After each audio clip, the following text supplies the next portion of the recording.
this letter has come from the Office of Accountant General Audit, Andhra Pradesh, that is in Vijayawada.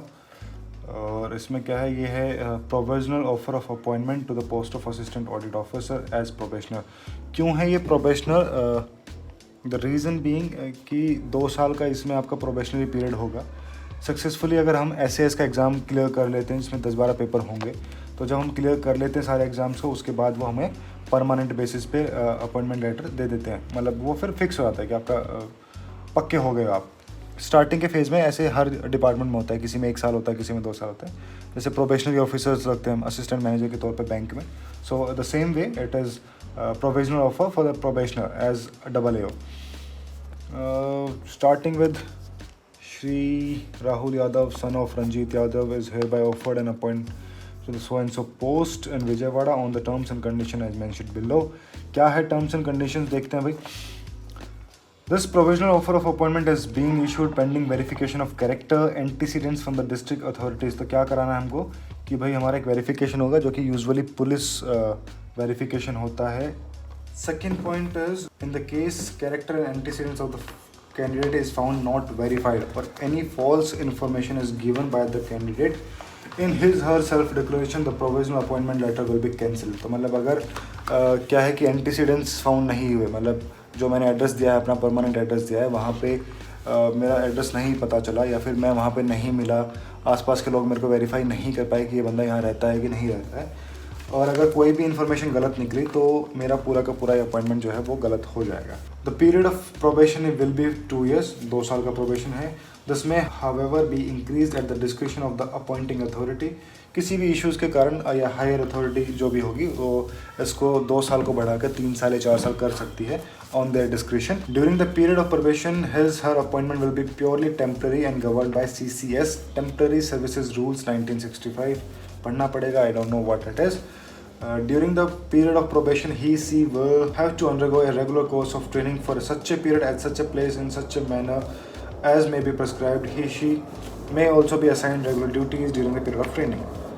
On conclusion of the training referred in the para 5, will have to qualify subordinate audit service examination SAS Group 1 and Group 2 conducted by the Office of the Comptroller and Auditor General of India, New Delhi।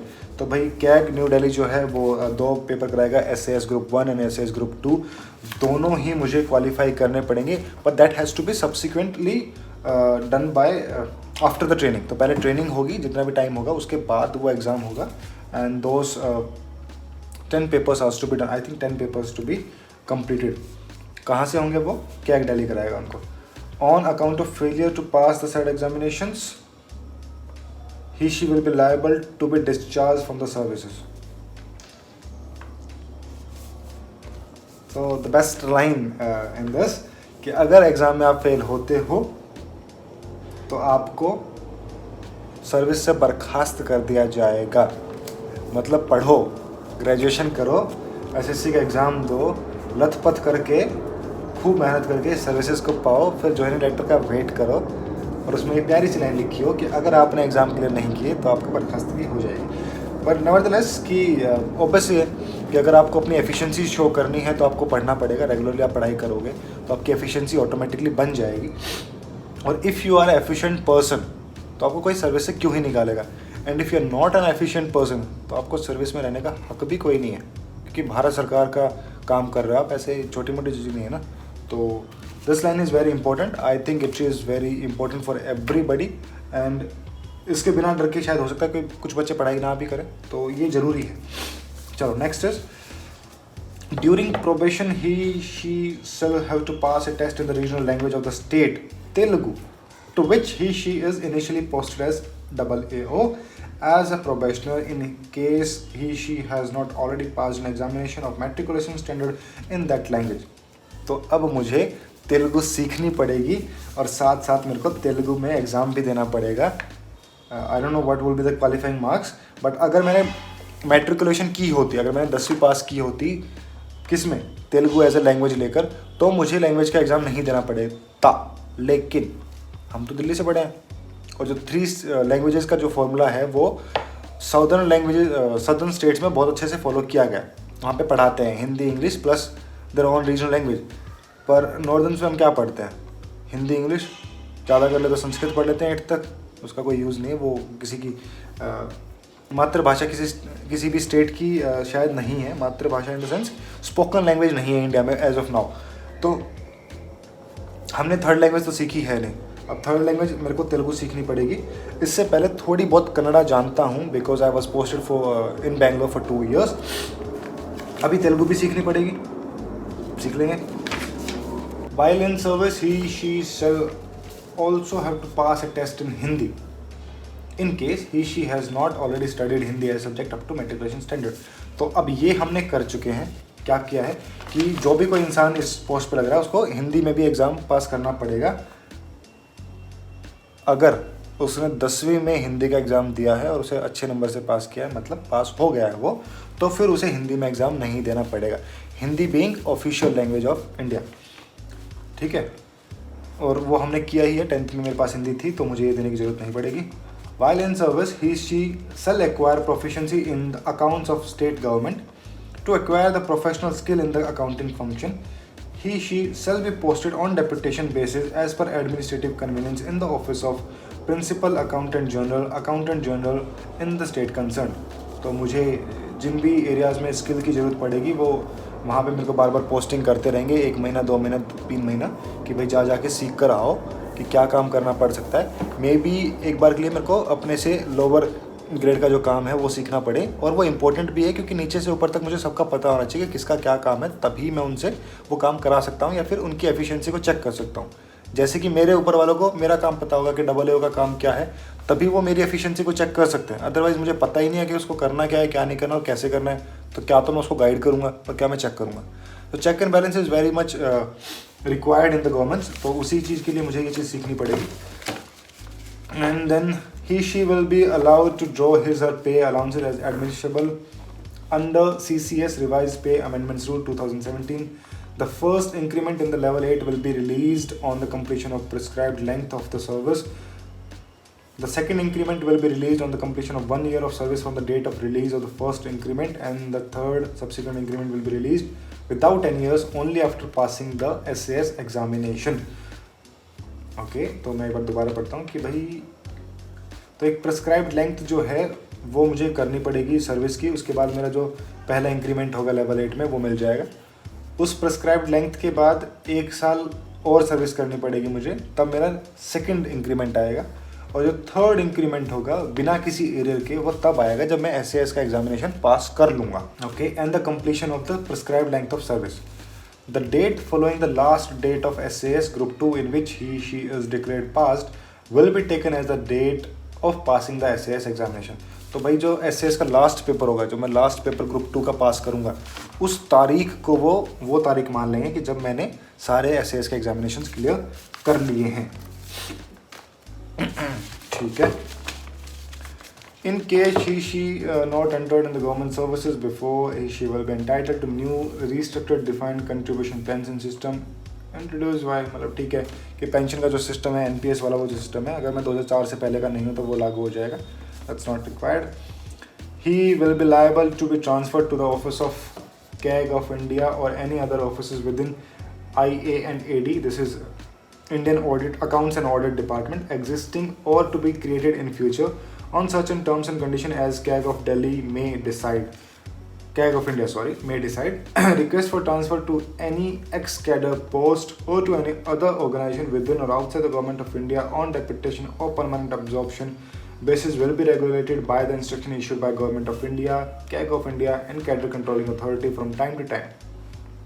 तो अगर मैं posting चाहता हूँ इधर उधर mutual transfer या फिर किधर किसी और डिपार्टमेंट में ट्रांसफ़र या फिर डेपुटेशन, वो सब CAG of Delhi, CAG of India और गवर्नमेंट ऑफ इंडिया के ऊपर डिपेंड करेगा कि क्या हम कर सकते हैं नहीं।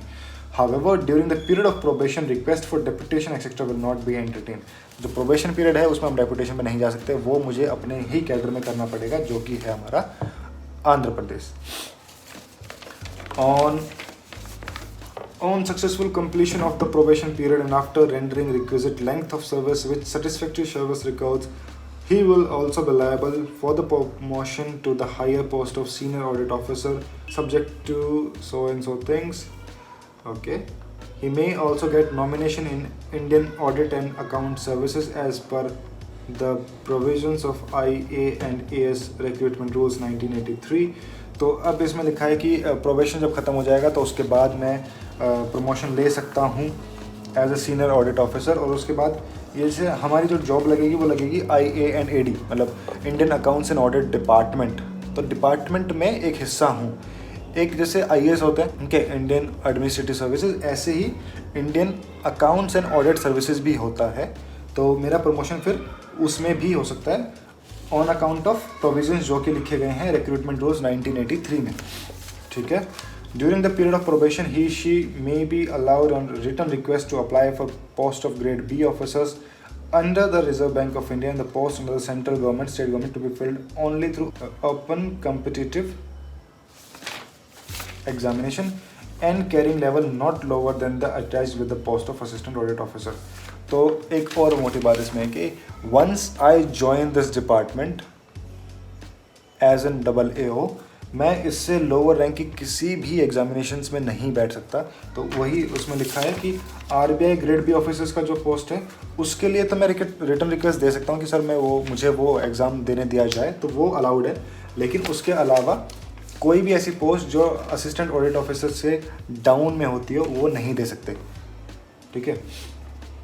He shall not be eligible for the appointment to the post of assistant audit officer if he has entered into or contracted a marriage with a person having a spouse living, or she having a spouse living and has entered into a with any other person। ये नहीं समझ में आया भाई क्या लिख दिया इन्होंने। अच्छा तो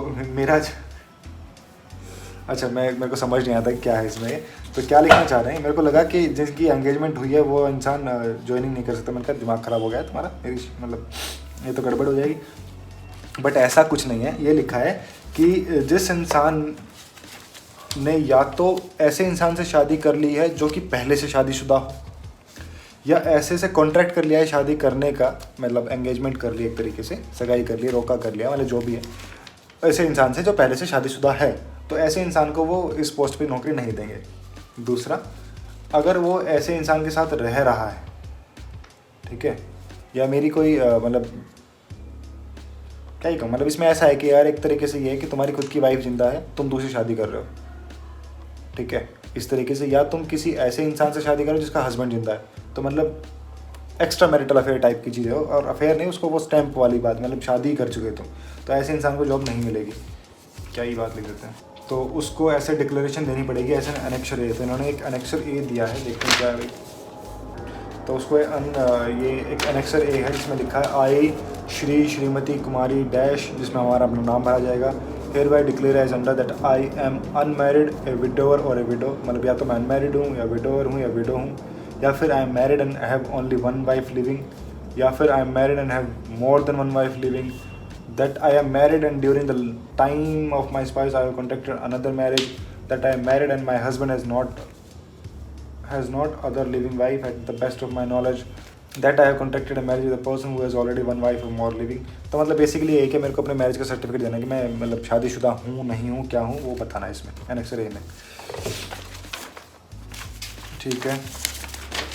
देन उसके बाद है his appointment will be subjected to being found medically fit in accordance with the rules of on the subject, on acceptance of the offer of appointment, necessary arrangement for his medical examination the government hospital will be made by the office।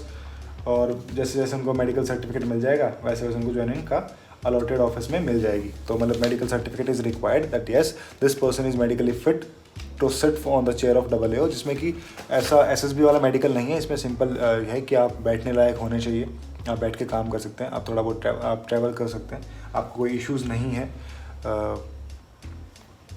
और वो भी इसमें होगा, एक दो चीज़ें और होंगी शायद, वो देख के मैं बता देता हूँ। ठीक है। उसके बाद अगर वो ही सब्जेक्ट ऑफ नेपाल, भूटान या Tibet refugee who came over the India 1 जनवरी 1962, अगर आप नेपाल, भूटान या तिब्बत के रिफ्यूजी हो जो कि 1 जनवरी 1962 के बाद भारत में आए और बसे हो, तो हमें एक परमानेंटली सेटलिंग इन इंडिया एक सर्टिफिकेट मिलता है, ऐसा कि एक सर्टिफिकेट ऑफ एलिजिबिलिटी चाहिए होगा from the government of India, ताकि मैं वहाँ पे ज्वाइन कर सकूँ। तो एक सर्टिफिकेट चाहिए मेरे को कि अगर मैं 1 जनवरी 1962 से अगर पहले मैं आया हूँ, ठीक है, एक ऐसे इंटेंशन के साथ कि मैं परमानेंटली भारत में सेटल होना चाहता हूँ, तो मेरे को फिर यहाँ पे जॉब मिलेगी, अदरवाइज़ नहीं मिलेगी। In case he she belongs to scheduled caste, scheduled tribe, or he she should produce a certificate in original issued by district magistrate or subdivision officer. The parents were ordinarily residing in the date of an application and both are dead. ठीक है, अगर OBC से belong करते हैं तो he should also produce a certificate in the original from the district magistrate, deputy commissioner or any other competent authority specified in this regard. तो मतलब अगर मेरी कोई भी कास्ट सर्टिफिकेट है जो मैं स्पेसिफाई कर रहा हूँ, या तो मैं OBC हूँ या फिर मैं SC हूँ या मैं ST हूँ, तो वो कास्ट सर्टिफिकेट मेरे को ले जाना पड़ेगा, डली signed by district magistrate. Okay, the appointing authority would satisfied himself herself about the authenticity of the certificates produced by the candidate from the certificate issuing authorities. If verification reveals that the claim candidate to belong ST, ST and OBC not to belong to the criminal layer is false, his services will be terminated। मतलब अगर मेरा झूठा certificate उन्हें लगेगा कि झूठा certificate है, या फिर OBC है लेकिन नॉन क्रिमिनल लेयर में नहीं आता, he is a criminal layer person, तो उसका मेरा जो चीज़ें हैं वो टर्मिनेट हो जाएंगी। ठीक है, और उसके बाद मेरे पे IPC के थ्रू फॉल्स सर्टिफिकेट्स प्रोड्यूस करने का भी मुकदमा चलाया जा सकता है। Okay, if she is presently working under central government, state government, public sector undertaking, she is required to bring a certificate from the present employment to the effect that she obtained a proper relief and there is no objection to his। मतलब अगर मैं इससे पहले किसी भी government job में था तो मेरे को वहाँ से सर्टिफिकेट लेके आना पड़ेगा कि मैं वहाँ से प्रॉपरली रिलीव ले चुका हूँ, वहाँ से रिलीविंग लेटर मेरे पास होगा, तभी जाके मैं ज्वाइन कर सकता हूँ। No travelling allowance will be allowed for the journey to be taken up for the initial appointment. तो मतलब जैसे मैं यहाँ से अब विजयवाड़ा जाऊँगा तो ज्वाइनिंग का जो पैसा है, ट्रैवलिंग अलाउंस है, वो हमको नहीं देंगे। तो मतलब पैसा पहले अपनी जेब से खर्च करना पड़ेगा, 1 महीने काम करना पड़ेगा, तब जाकर हमें वो सैलरी मिलेगी। Next is, if he is willing to accept this provisional offer of appointment on the above mentioned terms and condition, he should communicate her acceptance in enclosed form in Annex B at once to the undersigned. In case acceptance is not received by 12/12/2021 within 30 days from the date of issuing offer of appointment, the offer will be terminated as withdrawn। तो मतलब 12 नवंबर को ये madam के sign हुए थे, madam के sir के पता नहीं, Hema, I think it's ma'am, तो हेमा मैम के सिग्नेचर 12 तारीख को इस पे हुए हैं। तो उसके बाद ये 12 तारीख को, 12 दिसंबर मतलब पहुंचा है, आज ये तारीख है, 8 दिन बाद पहुंचा है वैसे भी ये, बट स्टिल 1 महीने का टाइम मिलता है। इन 30 दिनों के अंदर मेरे को वहाँ पे रिपोर्ट करनी है और वो जो एक्सेप्टेंस लेटर है वो वहाँ पे सबमिट करना है। अगर नहीं किया तो कुछ नहीं, अपॉइंटमेंट जो है वो कैंसिल हो जाएगा। लास्ट थिंग इज़ कि अब जो भी इंसान इसको ज्वाइन करना चाहता है वो अपने कास्ट सर्टिफिकेट, अपने एजुकेशन के सर्टिफिकेट, ये सारे के सारे सर्टिफिकेट्स ला के प्रोड्यूस कर देगा, और प्रोड्यूस करने के बाद फिर वो अपनी जो भी है अपनी पोस्ट को संभाले कुछ टाइम तक। और नहीं, अगर आप एक्सटेंशन लेना चाहते हो तो आपको बताना पड़ेगा प्रॉपर रीज़न कि हमने यहाँ पे टेक्निकल रेजिग्नेशन दिया है, बट उसके लिए 1 मंथ का टाइम लगेगा या फिर 2 महीने का टाइम लगेगा। तो वो जो भी कोई टाइम फ्रेम है वो आपको रिपोर्ट करना पड़ेगा to the office. Then only they will be finding कि ठीक है, कि भाई ठीक है, हमें समझ आ गया, तो आप लोग अपनी जो भी फॉर्मेलिटीज़ हैं उनको पूरा करके आप लेट तक ज्वाइन कर सकते हो। अदरवाइज़ इन नॉर्मल सर्कमस्टांसेस अगर आप नहीं बताते हो तो बाद में वो एंटरटेन नहीं करेंगे कि भाई वो तो मेरा टेक्निकल रेजिग्नेशन था, मैंने बताया नहीं है। तो बताया नहीं, इन्फॉर्मेशन नहीं है तो फिर किसी काम की नहीं है।